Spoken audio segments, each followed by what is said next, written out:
the Squatchers Lounge podcast with our host, the lovely and talented, the Reverend Jeff Kelly, and filling in for the supermodel who is on leave currently, we have the handsome and talented Sea Dog, Mr. Christopher York. Gentlemen, the show's all yours. All right. Well, thank you very much, bro, for that great introduction. I am, again, Reverend Jeff, and this is the Squatchers Lounge podcast number 8.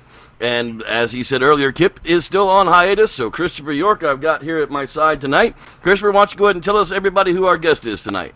Tonight, live from the Squatchers Lounge, Reverend Jeff has Cliff Barackman and Craig Flipy, stars of the popular DVD Bigfoot Roadtrip.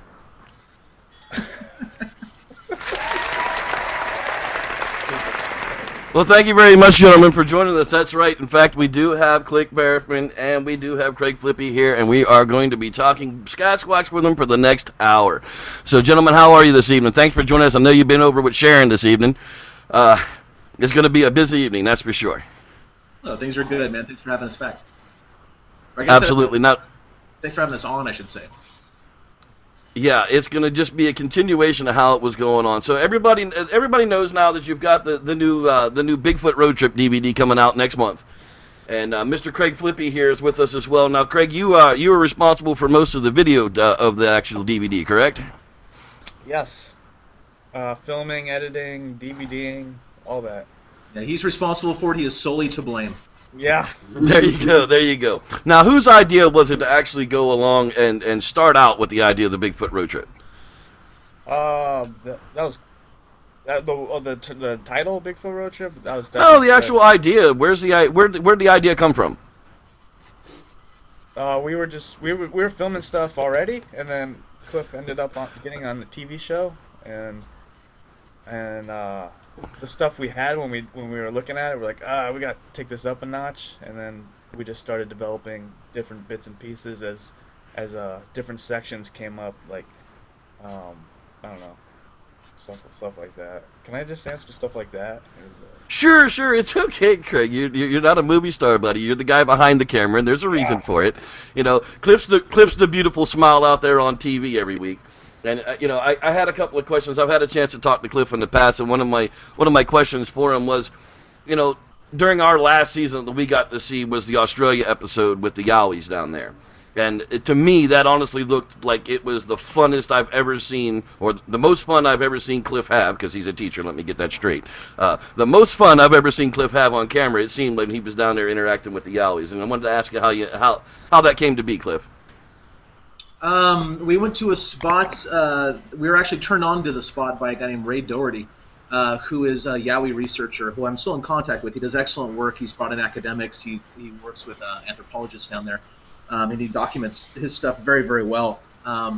So we went to his sighting location. And he says, "Yeah, this is the spot we work, and somebody saw one over there like not that long ago, and whatever else." And so we worked that spot. It was a little bit north of Brisbane. And that interaction was phenomenal. It was really, really amazing. And I think one of the interesting things about it is that was one of the rare times during a night investigation that we split up into 3 groups of 1 person. Moneymaker was out camping at that moment, so he wasn't even part of our crew. Renee, Bobo, and I basically were out together. We split up into 3s, just to try something new for a change. We do try something new every once in a while for a change. But at that particular point, I didn't even have a cameraman with me, which is interesting. It was just me with that stupid backpack camera looking at my face. I had to go back later, and they shot me from the side clapping, and they spliced that in to the action so so the audience could appreciate what was going on. But while I was there, I was hearing something in the brush. I was totally alone, about 500 yards away from the nearest person, and I think that had something to do with the extended interaction I was fortunate enough to experience. It was clapping or knocking or doing something, so I would do that back, and then it would do it again. I did it again, and there were 2 of them like going back and forth, and it was only after the other 2 members, Bobo and Renee, showed up with the cameras and all that stuff that the Yowies started displaying aggression of any sort. We got that amazing vocalization, which to my knowledge is the only recording of a Yowie vocalizing. and then it pushed a tree down at us shortly afterwards as well. But while I was there alone, being very, very not threatening, it was clapping back and forth to me, and I think that's significant. So it went from more of a curiosity factor to a territorial factor once you got more people involved with it. As an ape might do, a primate might do. They might be curious about one thing, but when they're outnumbered, they tend to throw feces and rocks and all kind of strange things. Bobo's like that, yeah. So now, were you able to go back to that location during the daytime and actually get any type of research involved with that interaction? Because that's incredible to have something in that close and not be able to do a full investigation to go along with it. Couldn't go back because it was a 4-hour drive from where we were staying, and that last night during the week we have a general standard thing. Like, we show up the first day, we talk to the primary witness, and then that night is usually a night investigation. And then that night after that's usually town hall, then we do this after that, after that. The last night investigation is always the second to last night, unless something weird goes on. And the last day is called pickup day, which is when we film everything that somehow got shoved aside during the week. So we had a full day of filming in Australia after the last night investigation. So, and I didn't have 8 hours to spend driving to go up there and look. As much as I would love to, I just didn't have the time to do that. However, I did tell Ray about it, and I know Ray still works that area. That's what I was going to ask, is at least you were able to turn another investigator in to say, look, we had some interaction, at least they'll still be able to go back and actively work that area. Because, we're of the same thought that it isn't a whole lot of longevity in an area. It's more short trips to the same area that's going to get you more success. Yeah, than, I think so. And that would be the thing, is once you have an active area, don't beat it to death, but in the same token, get out there often enough to see if it's still active. Yeah, well, yeah. And really, Bigfoots will catch on real fast, and as soon as they figure out you're doing something that is trying to trick them in some way, they're just going to shut down. They'll still be there, but they'll probably just see you coming and leave. But yeah, because they're awfully clever. Right, and that the curiosity factor doesn't last very long. So the ones that have been, molested or harassed by humans in the past, that's a human. There's no curiosity factor for them anymore. Yeah, so, I'm not sure I would say the curiosity doesn't last. It depends what you do.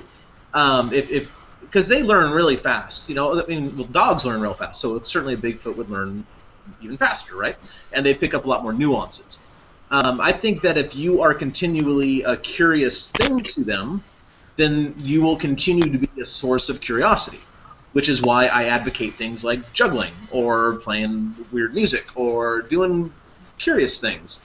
Keep them coming back for more. Like, you're the best thing they got going. You're the only entertainment available to them.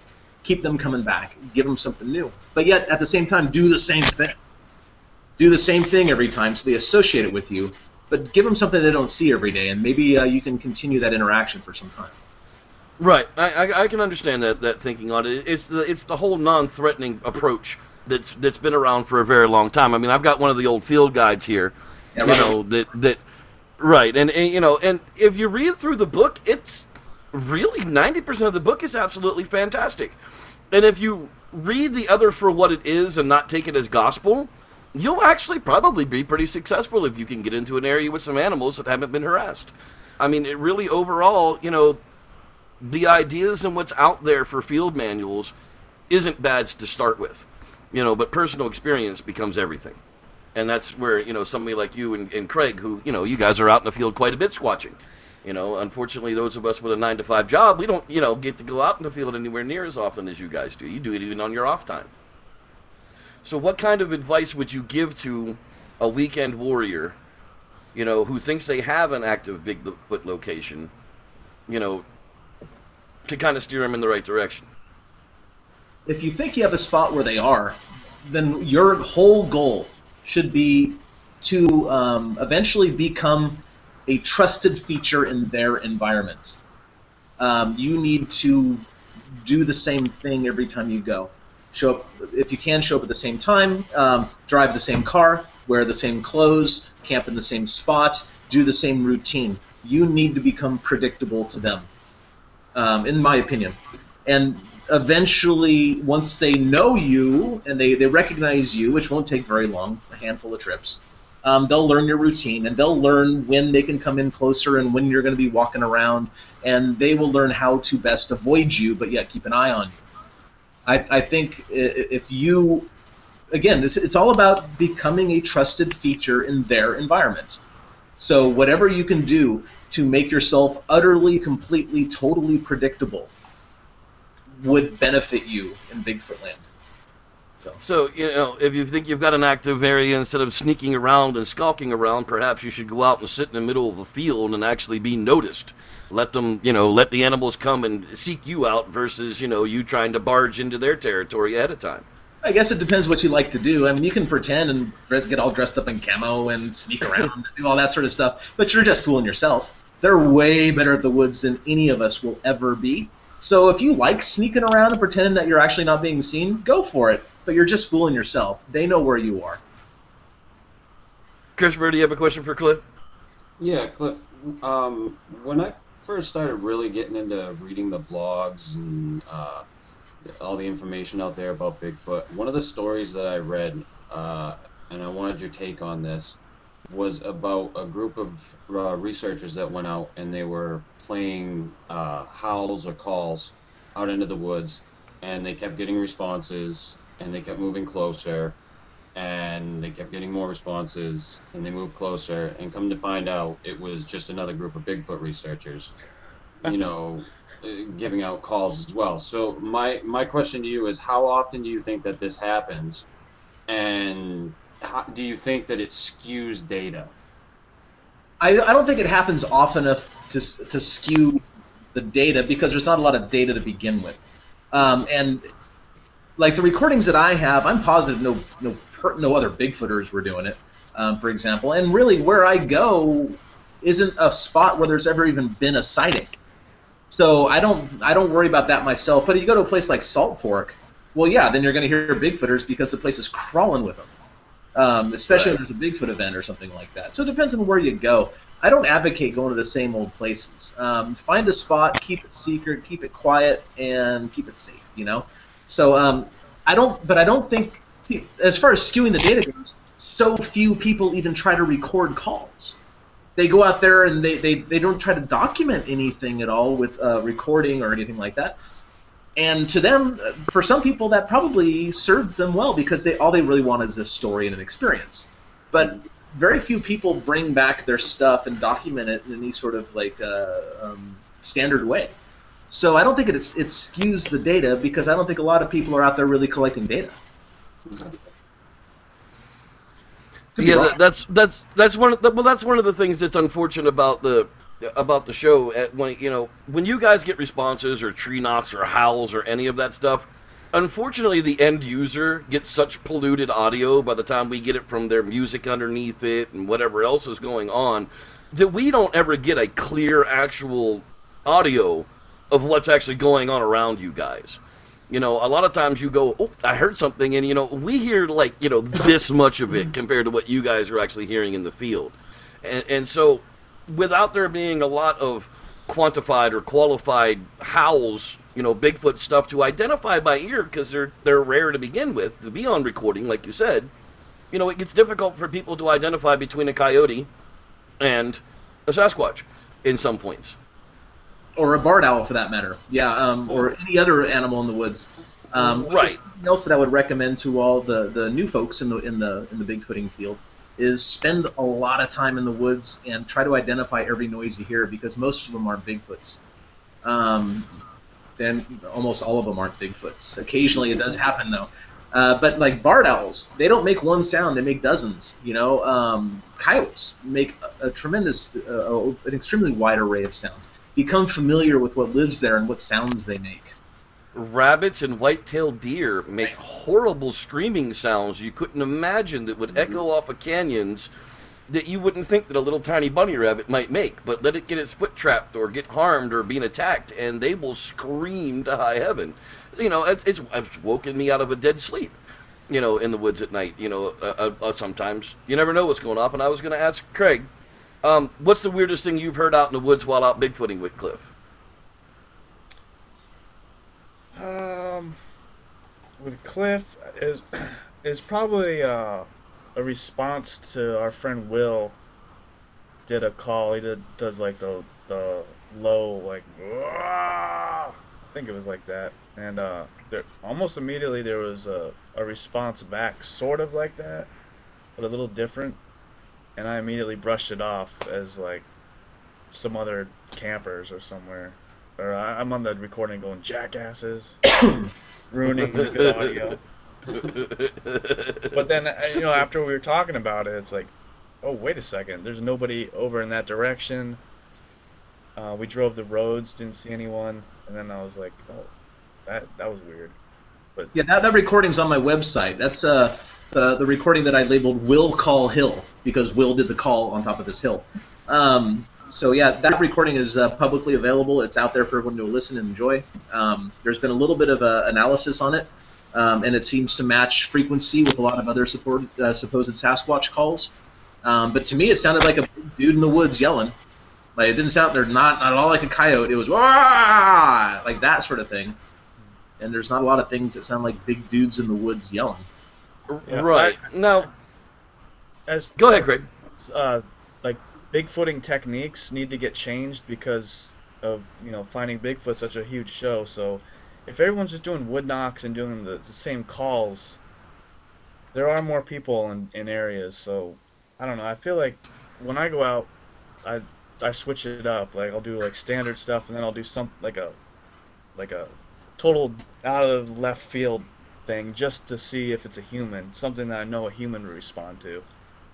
I don't know. Well, I've been known to do that as well. If I'm out hiking in the woods at night, or I'm out doing some kind of investigation or fishing, and something screams at me in the middle of the night, I have a tendency of trying to make the exact same replicated sound right back to it, whatever it was. Yeah. You know, I'm bored.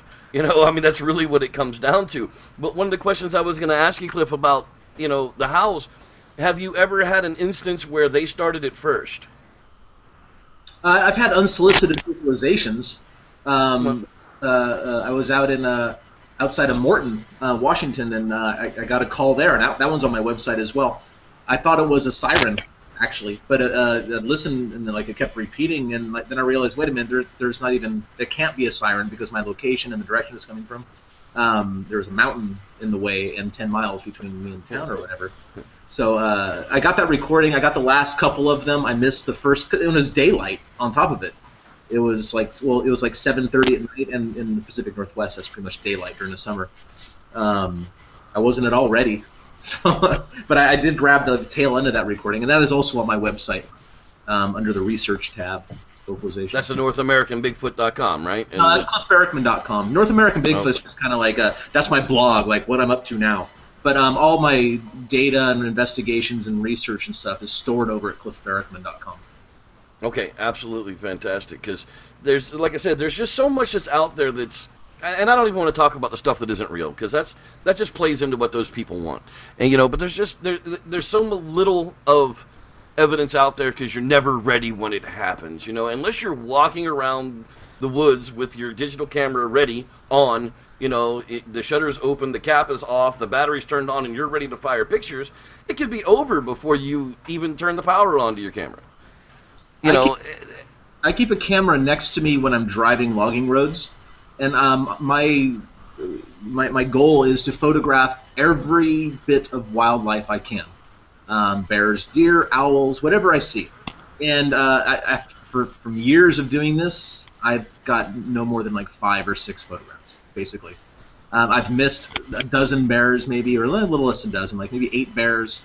I've missed dozens of deer. It's just ridiculous how hard it is to photograph anything. Yeah, exactly. You know, and most people will tell you, especially if you're in the woods, you know, you get a 3-second viewing of a Sasquatch, maybe. You know, I mean, it's like you catch a fleeting glance of it moving over a hill or behind a boulder. You know, by the time you get down there, it's gone.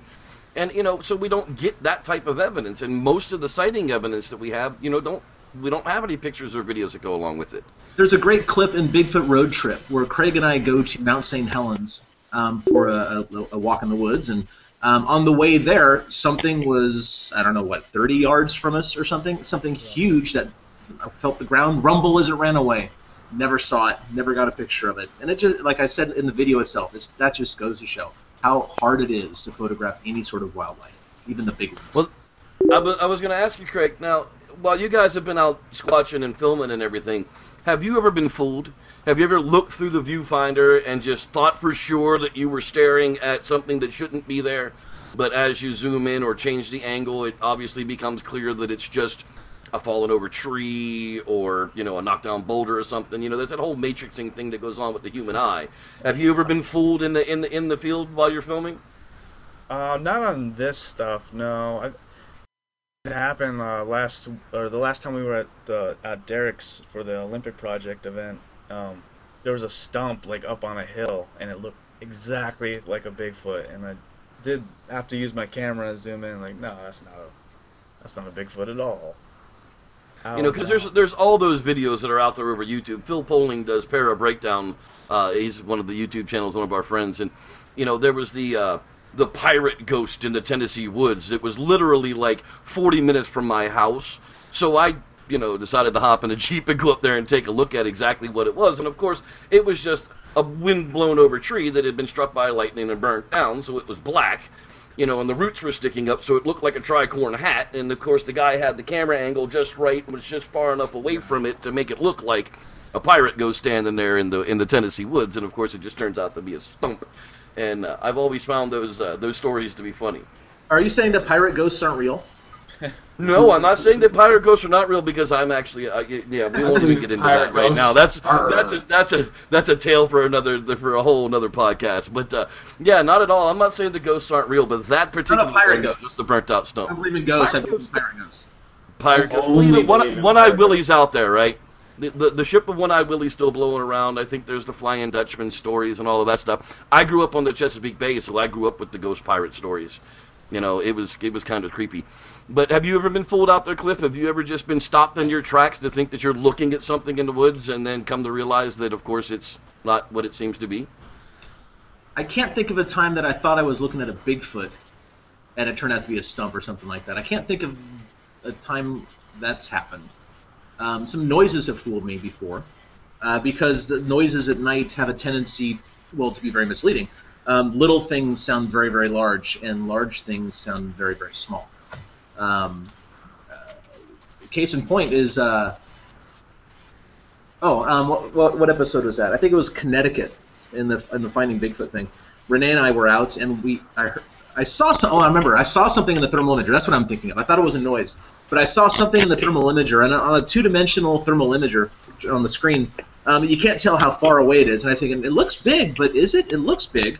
What is that? And I got close, and it was a mouse, in a tree. But I thought it was a deer at about 50 yards or 80 yards, but it turned out to be a mouse in a tree, which was totally cute. So I guess I've been fooled by something. So I never really thought it was a Bigfoot or anything like that. So. Okay, Christopher, you said you got a question from the chat room. Go ahead. Yeah. Cliff, what is your opinions on the samurai chatter? I think it's legit. I know Ron. I know that Ron's not lying.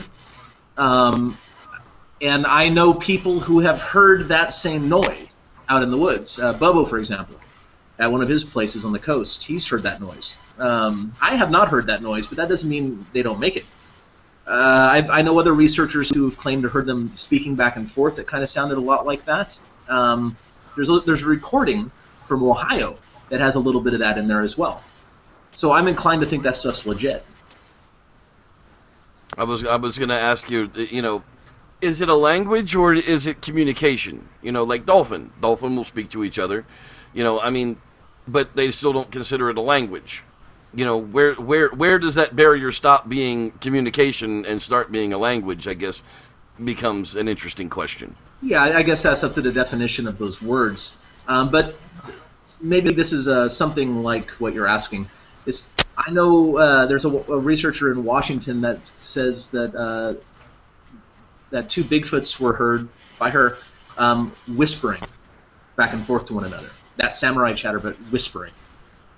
Well, that shows a level of sophistication to their communication that might be labeled right. language. So. Right, because I mean, you know, when dolphins talk, they don't whisper; they communicate. They have a languages versus communication to really have an informed opinion on that. Well, that becomes one of the defining things of civilization is art and music and a written language. Those are the quantifiers that become from old world to new world, decisions in a people. And I know you don't think that Bigfoot are human. But Native Americans didn't have a written language either, but they had a highly sophisticated culture. So I'm not so sure that written language should be a qualifier. Do you think we're ever going to find Bigfoot art? I'm sorry, what? Do you think we're ever going to find like Bigfoot art? I don't Created know. by. Some people claim they have. Maybe that's what those little rock piles and feather things are. Who knows? But those are all questions about intent of another thing, and it's hard to speculate on the intent. And in fact, I find the more people do speculate on the intent, the more erroneous their reports are. When I hear there's a juvenile came down the hill to get really curious about us, to get a look, and then they got scared and ran away. Well, they got all that from the observation of, I heard the sound of something walking, and all that other stuff is speculation. So I put less weight on those sort of speculative reports and stuff. And when we talk about the intent of these creatures, that's a huge speculation. No matter how you.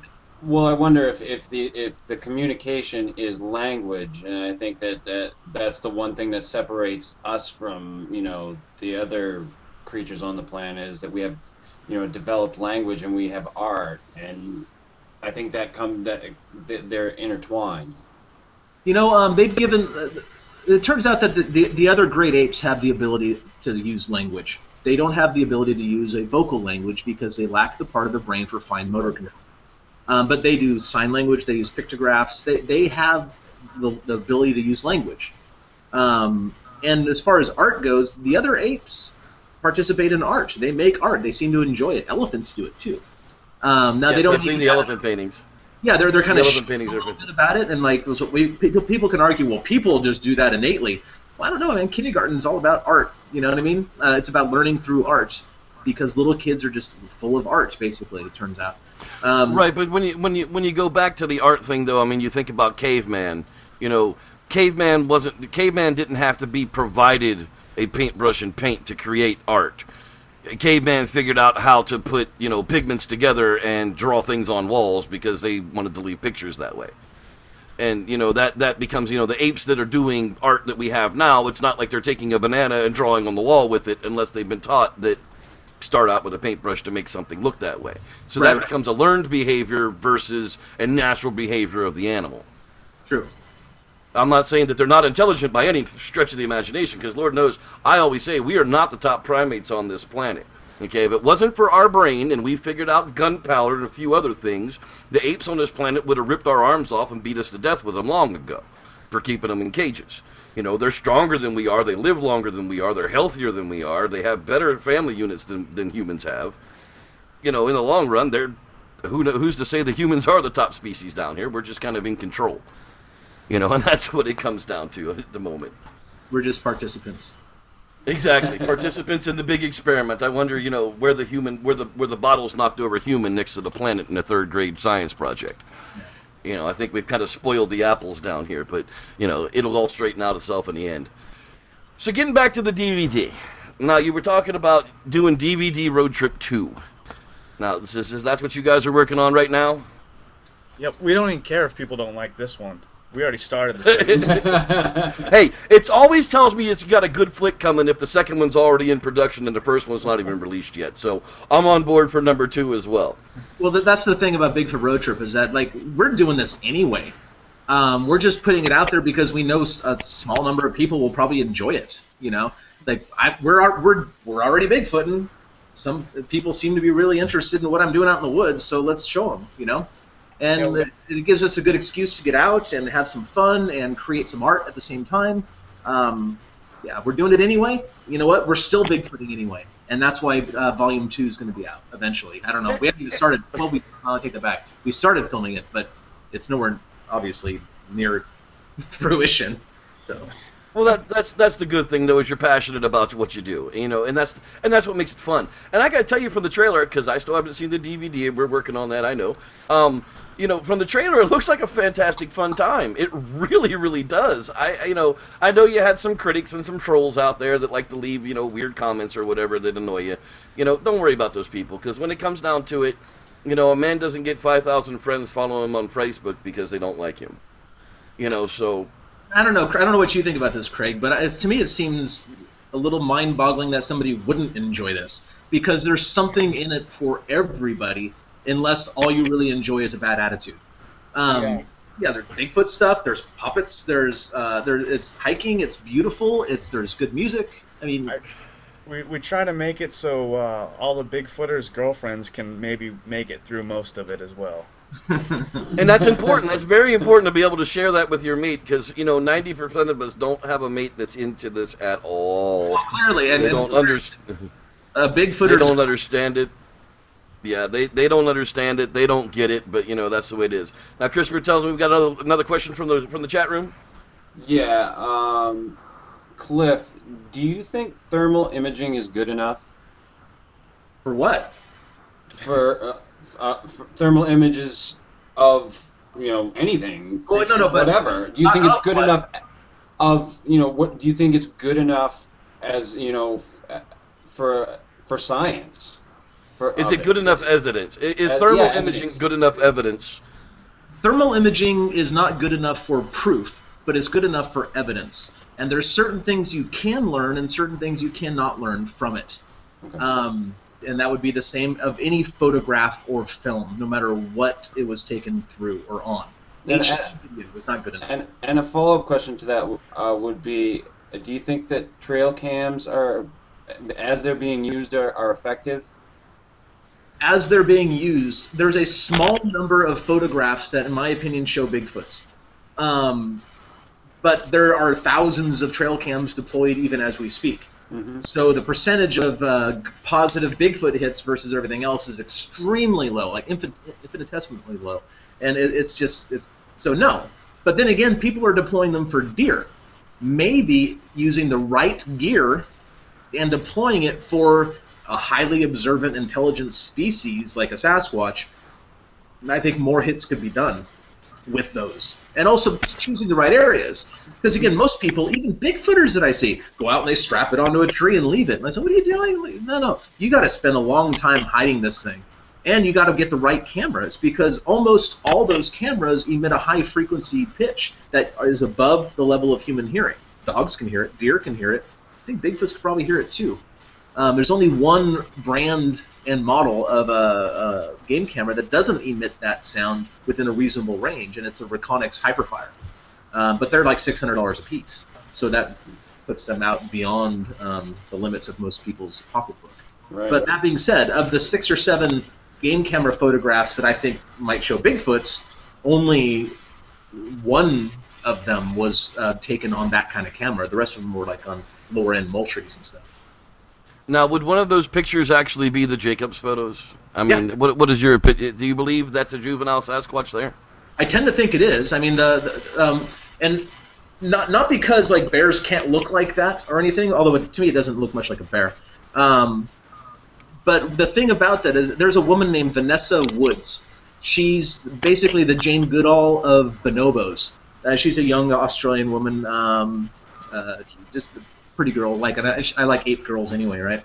But she did an article for a National Geographic Kids magazine once on the Jacobs photographs, and she compared limb proportions between black bears and the Jacobs photographs, and she found that the limb proportions for the Jacobs photographs more closely match that of a bonobo than they do bear. They're like, she basically said, well, it really can't be a bear. This is interesting, you know. And so she's kind of open to the subject, and I've blogged about her a few times. I thought she was pretty cute, and actually, apparently, she got wind of that as well, because she mentioned me in one of her blogs, which I really appreciated. Very sweet of her, very kind. Absolutely, you know, you got to share the love when you can. That was one of the things that I always kind of point to the North American, primate, that we want to call Sasquatch. I can't call it an ape anymore because that seems to cause a controversial thing out there. So, but there's no by means any doubt it's some sort of primate. So we can classify it as generally as a primate. Everybody kind of sort of almost gets happy at that point, but you're still going to leave people out. Whatever it is, you look at the example of the bonobo. Okay, that thing came out of nowhere. Well, the villagers knew it was there, but as far as modern science was concerned, there wasn't a 6-foot chimp living down there until they got HD footage of it.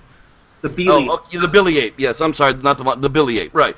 There's a 6-foot chimp living in the friggin' jungles down there that nobody knew about. Well, the villagers knew they were there, just like the Native Americans have been talking about hairy man and tall man here for centuries, long before the English ever came. And people, the naysayers that say it can't be possible are the ones that really kind of stretch the imagination to say it is possible because it happens all over the planet. This isn't anything new. The 20th century, how many new mammals did we find? A couple of hundred across the entire century. So we're still finding large mammals on the planet. How difficult is it going to be to find other species? Like you went looking for, I know you've gone looking for the Yaren. I know we can't talk a whole lot about that, but is there a place in the world that is going to be possibly easier on the discovery of a modern primate than it would be here in America?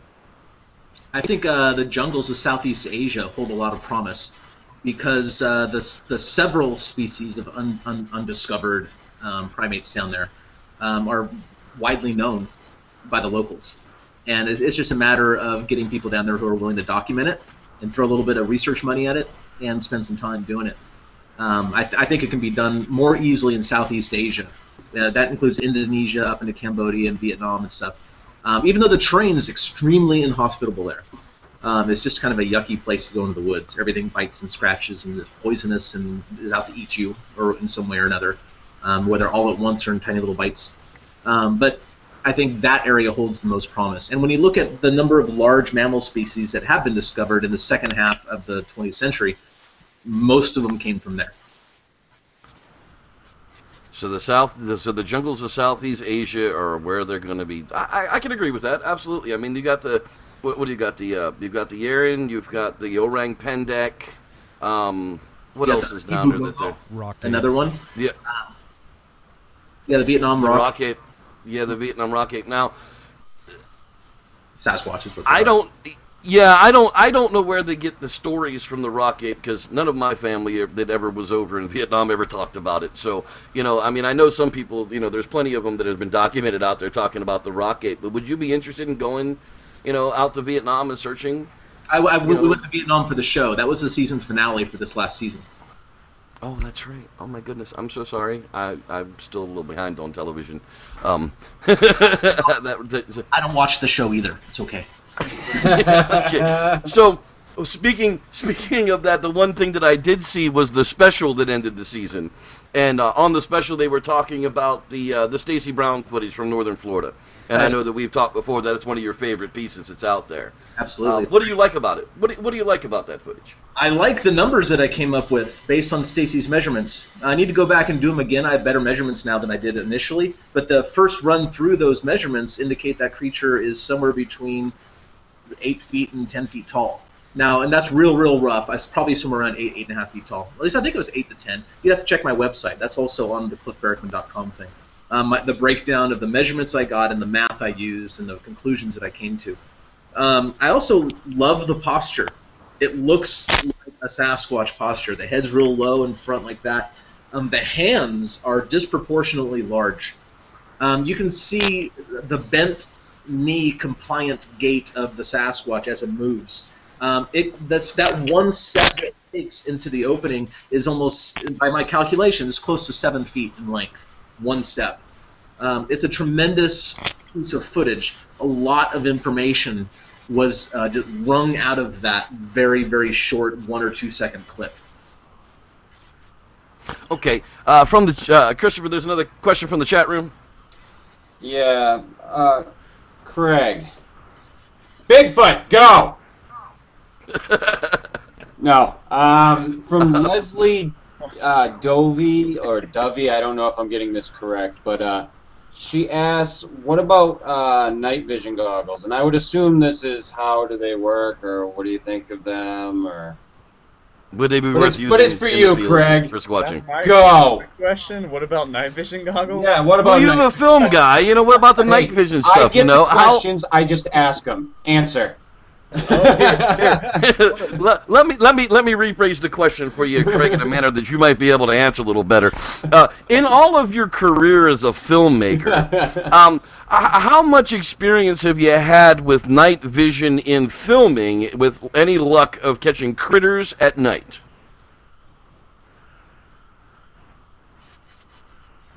Craig? Wow. Yeah. You do realize that silence in radio sucks. Yeah. I'm just checking, making sure. Yeah, nothing. So you've never caught anything on night vision, you know, in all the time that you've been out in the woods? Not even regular animals? Oh, I'm confused with night vision goggles or night vision... No, I'm talking about night vision camera work. I mean, the goggle thing is great, you know, wonderful. Nobody has $6,000 to put out for a pair of night vision goggles. But I've only gotten to use a good night vision scope twice, and because the regular ones you attach, you can't. If it's really dark, you can't see anything anyway. I don't know. I think we have Generation 3, maybe. Yeah, we've got two Generation 2 units and a Generation 3 unit now. Yeah. And those are long range units. I mean, they're low light. Yeah, I shot some footage on it, but didn't get any animals on it. I personally hate wearing night vision goggles. I can't see. I like to just like get night vision naturally, which is, you know, you barely see anything. But some of those goggles amplify, like, you know, past what your eyes do, and it's really hard to walk. They're disorienting at times. They're not 3D. They flatten everything out. You lose all of your depth perception in them. I mean, yeah, you can see, but you really can't step because you don't know how far down that step's going to be. It's kind of strange. Cliff, what's your favorite piece of squatching equipment? I sure like my FLIRs. I'm real happy with them. And I think that technology shows the highest level of promise on capturing footage, as uncompelling as some of it might be to the average person or whatever. But it's definitely the FLIRs. I love them. You know, it's neat to see what's out there, and it's kind of like the ocean. You'd be surprised how empty the forest really is. You know? People realize that, you know, there are still hundreds of millions of uninhabited land forests in this land still. I mean, yes, we've wiped out 75% of it, but there's hundreds of millions of acres of land still out there. And getting people out of the house, getting out of the city, you know, get your kids away from the video games and get out in the woods. That's the important part. You know, get out into nature and, you know, get out there. That's what it takes. Sitting at home isn't going to cut it. Yeah. Now, FLIRs may be my favorite piece of Bigfooting gear, but the most effective piece would be a notebook, and that's something that everybody has access to. You can go out and you can talk. You can write down field notes. I mean, every field biologist has a field notebook, and I think every amateur Bigfooter, every amateur scientist, in other words, should have a notebook as well, and they should write down where they were, what the weather was like, and moon phase, and when, whatever you observe. Because that's the key. You need to be a good observer if you're going to be a good Bigfooter. You know, and observations come in all sorts of flavors. You have 5 senses, and you should use every one of them. And I really think that a field notebook is something that every person, even a 10-year-old, can get a hold of and use effectively. Because if you go out enough, patterns will develop, and that's what you're looking for. Pattern recognition, I absolutely agree. That's going to be the key to everything. And people have listened to the podcast, they'll hear me say it, and I'll say it again tonight. You know, it's wonderful that you want a personal experience with Bigfoot, and that's what everybody is out in the woods really hoping to find. But the important part of it is the documentation of where they haven't been is a whole lot more important and time-saving things than where you think they might be at this point. When you're starting in a fresh area, you've got to make a plan. You know, just kind of wandering around aimlessly doesn't really do you a whole lot of good. You have to figure out, you know, what's native to eat in the area. Are there enough water sources in the area? You know, is there something that can support a big old primate out here to eat? If not, you know, mark it in your notebook and move on. You know, a lot of people stomp on the same grounds over and over again, and it just doesn't become successful. So how often do you change locations? I tried, well, I have a couple different ways of Bigfooting. I mean, my favorite is going to the same spot again and again, where I think they are, and trying to learn why they're there then, and what they're doing. But I also like just poking around, going to random spots that I think they should be, because that's how I found my spot. That's how I found the blueberry bog. I looked at a map and wow, that looks really good. I should try there, and they were there basically, and they've been there a lot. I've been very, very fortunate to have that spot. But I wouldn't have found that spot had I been chasing sightings or going where previous activity had been, because no one has ever reported activity from this location. So that I like doing both. I prefer going to the same spot because I want to build something with those Bigfoots. But I love exploring and going to new spots and just trying this, trying that, going to a new. I mean, it's one of my favorite things to do. Like, that looks good. Hey, Craig, you want to go? Yeah, let's go there. You know, of the locations actually on volume 2 of Bigfoot Roadtrip, I don't think we've been to any of them before. Well, one spot we're gonna go someplace with Tom Powell, one of his spots, and I've been there with Tom, but Craig has not. But all the other spots, I don't think I've even been to. Some of the famous locations and some of the old stories, like you were talking about in the DVD where you went to Mount St. Helens, and there's the old story of, you know, the government cover-up of the Bigfoot being flown out of there after the 85 or 86 explosion, and you know, that the government knows all about Sasquatch. They've been covering up from them. You know, how much information do you think the government actually has? Well, I don't think on the I mean, they can't even balance our budget, let alone hide a Bigfoot, right?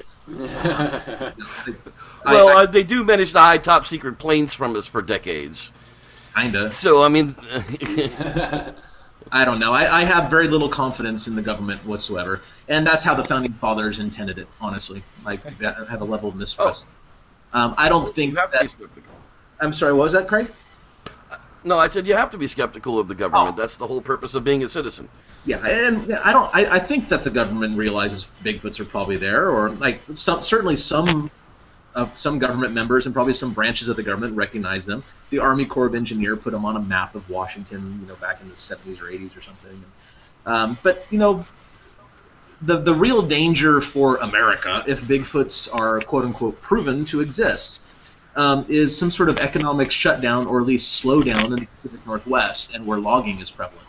Because they would have to do a thorough ecological study to figure out how logging and road building and all that, dams and whatever, affect the species. And the nature of the beast here is that Sasquatches are very elusive, and we know nothing or hardly anything about them at all. So that ecological study might last a decade or something like that. And in the meantime, there'd be very little logging or anything like that allowed. So that's the real danger, if there is one, of the Sasquatch being a real species. Now, having said that, the government doesn't have any money. They don't have a lot of brains, and Bigfoot seem to be doing a really, really good job at staying out of everybody's way already.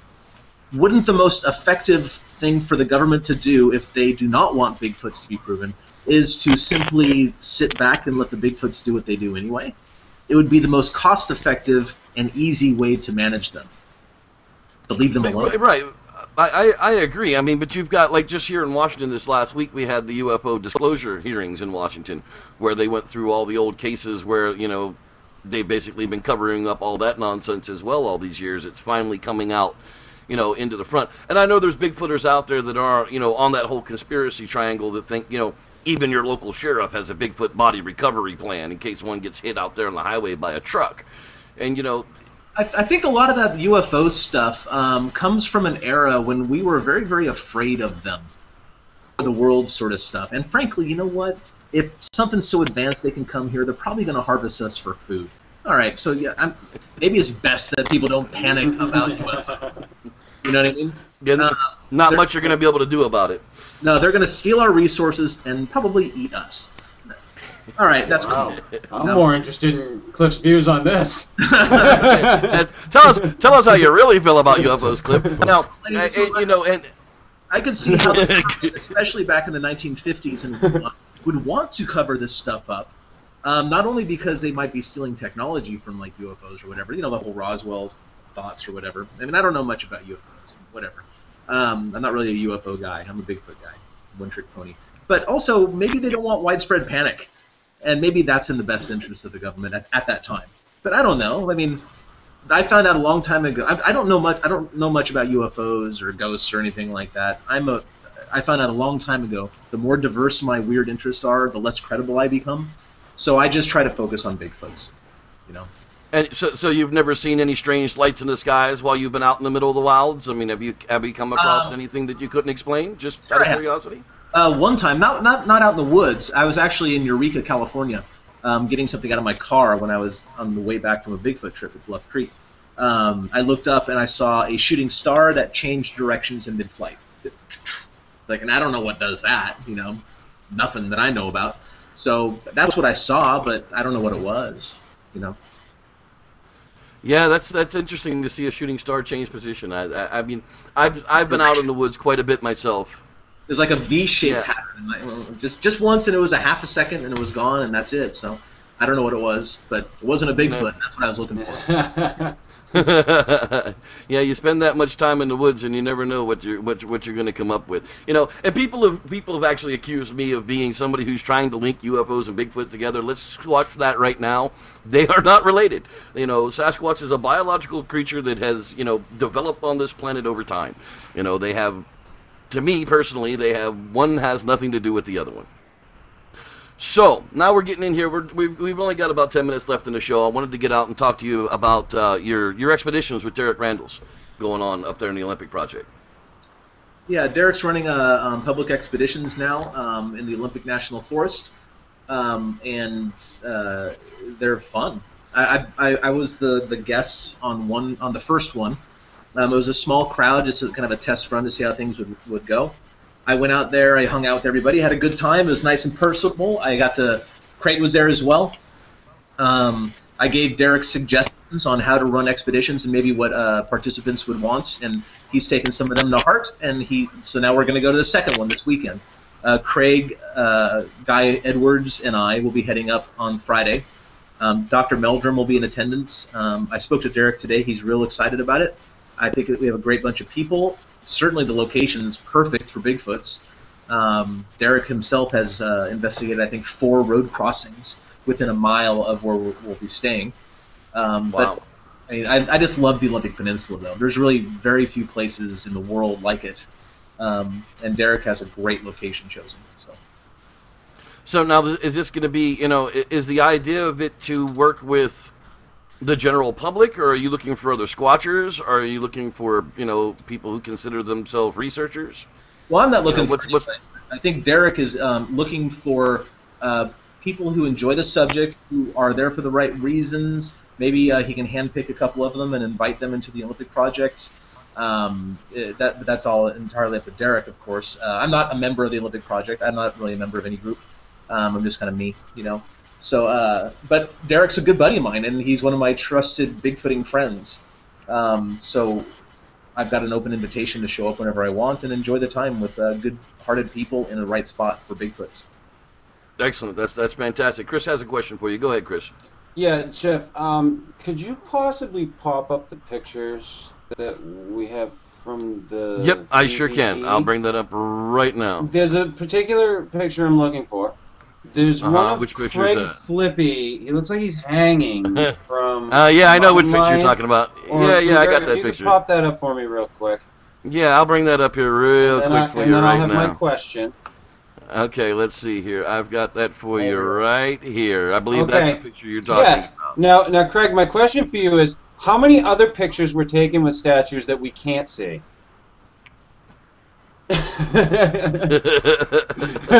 Silence? You guys wanted silence. No, not at all. What's going through your mind here, Craig? Keep going with the silence. I just, I want to do that in real life with a mountain lion. Oh, so you want to have a real life Sebastian of your own, huh? You want to turn him loose and 12 years later have him come back and rip your face off? Oh, that'd be a dream come true. it's all fun and games until somebody gets their head ripped off, right? So we've got some pictures here from the DVD. Let's get back here to the beginning of them. The very first picture up. Well, we'll skip that one to the end. So we've got, here's a picture of Cliff with Derek Randall's. That proves he knows him. It proves that they are just as good of friends as Cliff talks about him. This is my favorite picture from the promo pictures from the DVD, is you guys sitting out. Now, my question is this. If Cliff and you were both sitting at the fire, who's taking the picture? Oh, we set up the camera. Yeah. We took our position. We needed some connecting shots, is what they're called. These are stills from video. So. Oh, okay, I got you. These are stills out of the tripod. Okay, I got you now. Now this is a great looking picture here. Now, is that a game trail that you're walking on, or is that? It's a mountain biking trail, I think. I believe. Yeah, but certainly there are a lot of elk use it in the area. There were prints all over the place. Nice. Because to me, that's what Sasquatch would use, would be naturally occurring highways in the forest. Yeah, and there's actually some thoughts about that, how they parallel those. They don't actually use those. They use roads that go right next to it or above it. I guess if you were an ambush hunter, I guess that would probably be the smart thing to do, would be to stay off of the game trails. Right. Now, is this one of your London tracks? Is that what this is? No, that's the Gates cast. I don't have the copy right here, but that's the Gates cast. And there's a whole segment on the DVD, Bigfoot Roadtrip, about that cast. A gentleman down in Salem said, "Hey, I've got a Bigfoot cast or whatever," and he wrote me on email. So I contacted him. His name's Alan Jacoby. So he actually, the cast that print was actually several days old by the time he cast it.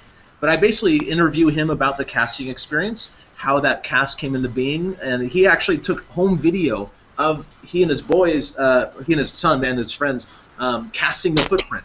So I thought that was cool, and it's something that people don't really get to see a lot. So I have the witness watching the video with me and kind of narrating what's going on, what we're seeing in the video. Craig pieced it together brilliantly. There's a simulation of a mutated beaver in there, which is hilarious. They found a dead beaver that had been disemboweled on the trackway.